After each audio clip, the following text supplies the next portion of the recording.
Welcome to today's Tech Talk on Bring Your Own Device, or BYOD. Firstly, a bit of history. Bring Your Own Device started off as Bring Your Own Computer, or BYOC, and has actually been around for several years. The original concept was that staff provide their own computers so they can use something they're familiar with and like using. The argument being that they would be happier and more productive. The downsides were that inevitably staff wanted an allowance for their computer, and potentially it was a nightmare for IT to manage unless they implemented some form of managed desktop, which again had cost implications. So we didn't really see BYOC take off in a big way. Then, with the explosions of smartphones and tablets, it expanded to Bring Your Own Device, which was actually something users were keen on.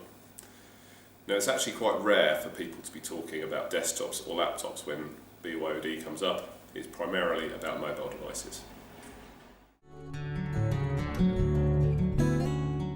Based on an entirely unscientific study, I reckon that looking at 130 or so organisations that we support, probably less than 5% have a formal Bring Your Own Device policy, but I'd say that about 95% of them actually do BYOD. If you allow people to use email on personal mobile phones and iPads, then you're doing BYOD. Now, for many organisations, that's not a problem, as the benefits of staff having access to email on personal devices far outweighs the risks around security and privacy. Not all organisations use email for sensitive commercial or personal information, so the risks are low. But it's something you should think consciously about rather than just drifting into BYOD where it might not be appropriate. Firstly, it's about understanding what information is ending up on mobile devices, how people are using it, and how sensitive is it. There's obviously a big difference between someone whose email mostly refers to how many pens we need for the next stationery order and a recruitment consultant who's being emailed CVs and potential vacancies which are both personally and commercially sensitive, and is then saving them on their iPad. As with much in IT security, the first stage is to set a clear policy that forms the base of staff training and then helps define the controls that you put in place. Here's where you need to start to do the cost-benefit analysis around mobile access to data. There's going to be a trade-off between the benefit to the business of staff being able to work wherever they happen to be, the risk of data loss, and the cost of mitigating risks by putting controls in place. There are no right and wrong answers. Every business is different, so you need to go through the process of understanding the data, what the risks are, and what the potential controls are. For some, it may be sufficient to set a policy that, for example, all mobile devices must have a PIN lock and rely on users to adhere to that policy. Despite what people trying to sell mobile device management software might say, that's not wrong. There are risks, but it's down to you to make the decision based on the sensitivity of the data and how it's used. All mobile device management systems, including the free ones and Microsoft Exchange, have the ability to force a user to have a PIN lock and to remotely wipe a device if it's lost, stolen, or the user leaves the business. If you go down this route, be extremely careful if you're applying this to personal devices.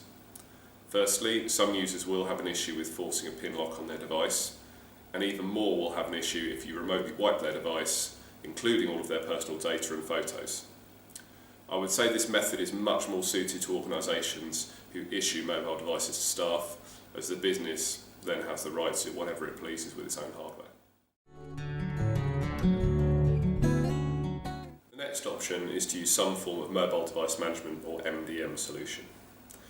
There are a huge number out there, some cloud-based, some on-site, free ones, expensive ones, some designed for small organisations and some designed for large enterprises. In my experience, you do get what you pay for. The free ones are usually very limited and seem to primarily be a marketing tool to get you to buy a fully featured version.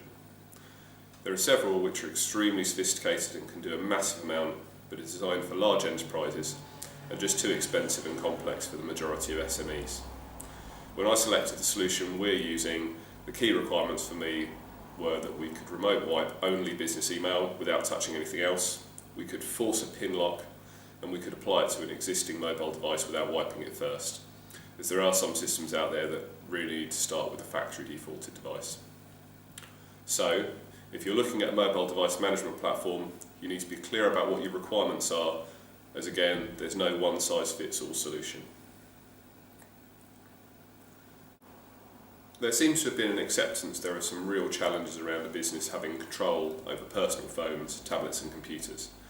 Many users aren't willing to trade some control and privacy for the benefits of using their own device for work. The middle ground is choose your own device, so BYOD, which is something we do for certain groups of users at ramsac. Those members of staff who use a laptop are allowed to spec their own machine within a budget and certain boundaries so that we can make sure the software we need to run is compatible. They get the benefit of having a machine that works for them, but we still maintain control and can manage that laptop as we see fit.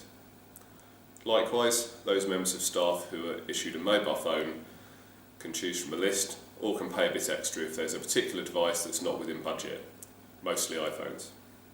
Again, it's clear that it's a device that's owned by ramsac and we can manage it as we see fit.